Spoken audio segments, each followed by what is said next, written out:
আগের চ্যালেঞ্জ আর এখনের চ্যালেঞ্জ অন্যরকম।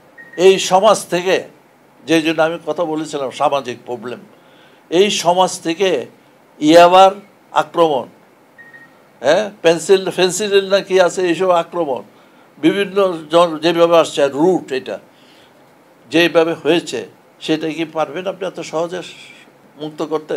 পারবেন না, কিন্তু অ্যাটেম্প্ট তো নিতে হবে, আমাদের চেষ্টা করতে হবে। আমরা সবাই মিলে যদি বলি, মানে আমার এলাকায় বলছি, আমাকে দেখে ওরা বলবে যে উনি কেমন মানুষ, উনি কি মদ খান, উনি কি সিগারেট খান, উনি কি ঘুষ নেন, চাকরি দিতে গেলে ঘুষ নেন, একটা পিওনের চাকরি, একটা কনস্টেবলের চাকরি, একটা প্রাইমারি স্কুলের চাকরি, বা যে কোনো চাকরিতে গেলে rate varies from 2 to 3 lakh to 10 lakh 12 lakh. তো সেই জায়গায় ভালো মানুষ কোথায় পাবেন? যেই জন্য আপনার শিক্ষার অবনতি। প্রাথমিক স্কুলে যে শিক্ষক নিয়োগ হয়, পলিটিক্যালি যদি নিয়োগ হয়ে থাকে, 15 বছর যদি হয়ে থাকে, ও তো ইংরেজিও লিখতে পারে না, তো ছাত্র পয়দা করবে কোথায় থেকে? কোয়ালিটি কোথায় হবে? কোয়ালিটি কেমনে হবে? ঢাকা ইউনিভার্সিটিতে লক্ষ লক্ষ ছাত্র, হাজার হাজার ছাত্র পড়ায়, লাভটা কী হয়? বেকার তো বাড়তেছে, ওরা তো কম্পিটিশন টিকতেছে না। কেন টিকে না? এই কারণে দুর্নীতি। আমরা সমাজটাকে শেষ করে দিয়েছি, শিক্ষা ব্যবস্থা খারাপ হয়ে গেছে। আমার এলাকায় কসবা যেসব স্কুল কলেজ আছে, মাদ্রাসা আছে, তাদের তো শিক্ষকদের মোটিভেট করতে হবে, করে আমাদের শিক্ষা ব্যবস্থার উন্নতি করতে হবে, তাইলে তো সমাজ ব্যবস্থা উন্নতি হবে, তা নাহলে হবে না তো। আবার তেমনি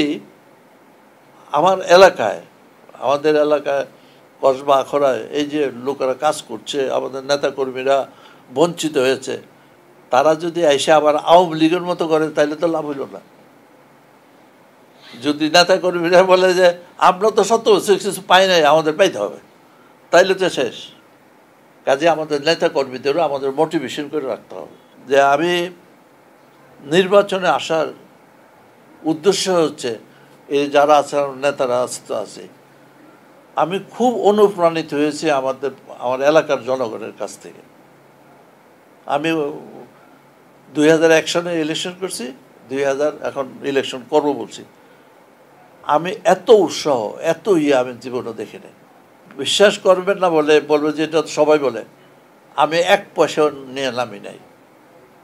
আমাকে বিদেশ দেশ সবাই বলছে, স্যার আপনি কোনো চিন্তা করবেন না, আমার এলাকা আমি দেখবো, আমার ইউনিয়ন আমি দেখবো, আমার গ্রাম আমি দেখবো। তো এই যে একটা উৎসাহ, তাতে তো আমার অনেস্টি থাকবে। আর আমি যদি টাকা নেওয়ার নামতাম, তাহলে আমার টাকা আদায় করার চিন্তা হইতো। হ্যাঁ, একটা আগের দিনে ব্রিটিশ আমলে যারা রাজনীতি করতো, সকালে যাইতো কোর্টের থেকে এসব পকেটতে যাইতো, বিকালবেলা রাজনীতি করতো। আর এখন সারাদিনই রাজনীতি করে কিছুর জন্য, মানে আগের পরিবর্তনটা বলছে। তখন পরিবর্তন 16 বছর এই হয়েছে, না হলে এত পালায় কেন এমপিরা? কেস হয় কেন, দুর্নীতি হয় কেন, এসব ধরা পড়ছে না, তাহলে কেন হলো?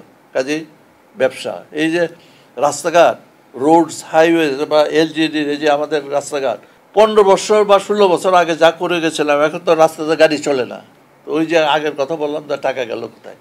ওই এমপি টেমপি মিলা টাকা খাই ফেলছে, তো জনগণ কি পেল? কিছু পেল না।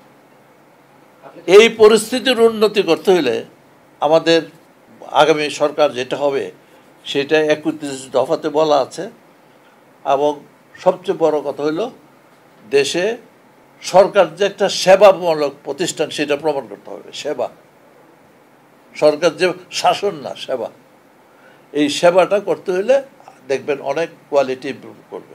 আমার বিশ্বাস, জনগণ কেন আমাকে এত বছর পরেও এত ভালোবাসে, কেন করলো, ওই যে আমি বলি না, আমি সততা বলছি, আমি বলছি দেখেছে মানুষ যে আমি কারো কাছে পয়সা নেই চাকরি দিতে বা কিতে, এক্সাম্পল বলছি।